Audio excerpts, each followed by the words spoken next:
The day began like any other on the Danner ranch, silent, sunburned and full of ghosts. The wind came down from the ridge, dry as bone, carrying the smell of sage and smoke from a fire that wasn't his. Elias Danner pulled the brim of his hat low, squinting into the horizon. He had spent most of his life staring at that line where sky met earth, wondering what waited beyond it. Peace, maybe, or punishment. He'd worked this land since before he was a man, built fences, broke horses, buried dreams. The cattle had thinned, the water had gone shallow, and his soul had gone quiet. But the land was his, and that was enough, until he saw the trail of smoke rising. From the creek bed that hadn't seen a soul in years, something in him went cold. He loaded his rifle, mounted his horse, and rode toward it. The closer he got, the stranger it felt, the air thick with the memory of something he couldn't name. And then, through the cottonwoods, he saw her. She was half collapsed by the fire, dress torn, hair tangled, trembling like the earth itself had turned against her. For a moment, Elias thought his eyes were lying to him. But they weren't. "Clara!" he breathed. She looked up, dirt on her face, tears cutting through it, eyes wide and haunted. "Elias?" Her voice cracked. "Please, not again." The rifle slipped from his hand. He hadn't heard that voice in 6 years. 6 years since she'd vanished in the storm that drowned half the valley. They said she was dead. He'd believed them. He'd made peace with it. Or at least he thought he had. She stumbled forward, clutching something wrapped in cloth. "They're coming," she whispered. "You have to help me." "Who's coming?" Her hands shook. "Men who won't stop. They want what I have." He took a step closer. The bundle in her arms moved. A sound came from it, soft, small. He pulled the cloth back just enough to see. A child, a baby. His breath caught. "Clara!" Her eyes filled with tears. "He's yours."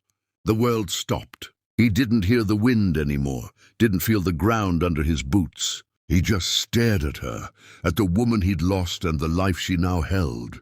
"That can't be," he said, though part of him already knew it was. Before either could say more, a gunshot echoed across the valley. Clara flinched. Elias spun toward the sound. 3 riders coming fast from the ridge, kicking up dust like a storm. His instincts kicked in. He grabbed her arm. "We gotta move." She shook her head weakly.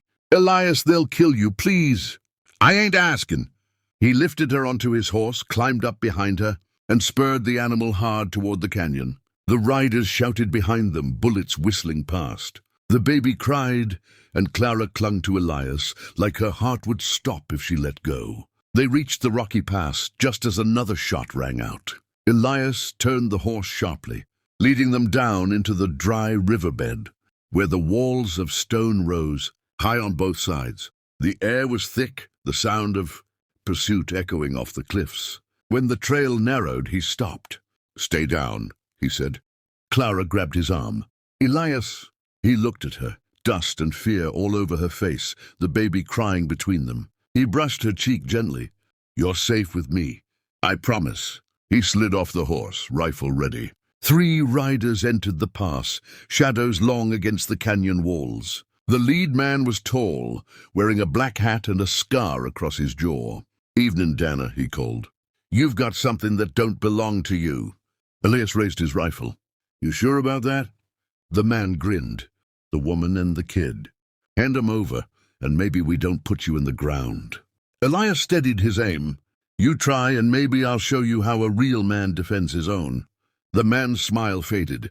"Suit yourself." The first shot came from the riders. Elias dropped behind a rock, returning fire. The sound echoed like thunder. One rider fell. The others spread out, firing wild. Clara screamed as dust and bullets flew around them. Elias breathed steady, reloaded and waited. When one of the men leaned too far from cover, Elias fired, clean and true. The man dropped. The last rider cursed and turned his horse, galloping back toward the ridge. Silence fell. Elias stood slowly, smoke curling from the barrel of his rifle. He turned back to Clara. She was holding the baby close, tears streaming down her face. "They won't stop," she whispered. "They never stop." Elias knelt beside her. "Then they'll have to go through me." She looked at him, fear in her eyes, but also something else, hope. "There's more you don't know," she said quietly. "He's not just our child. There's something about him, something they're willing to kill for." He frowned. "What are you talking about?" She shook her head. "I'll tell you when it's safe." The wind shifted, bringing with it the faint rumble of more hooves in the distance. Elias's jaw tightened. He glanced at the ridge, then back at her. "We ride now," he said. Clara nodded, clutching the baby close. Elias helped her onto the horse again. The sun dipped low, turning the sky blood-red. He mounted behind her, gave one last look at the men lying still in the dust, and whispered, "Not again." Then he spurred the horse forward into the darkening plains. The chase had only just begun.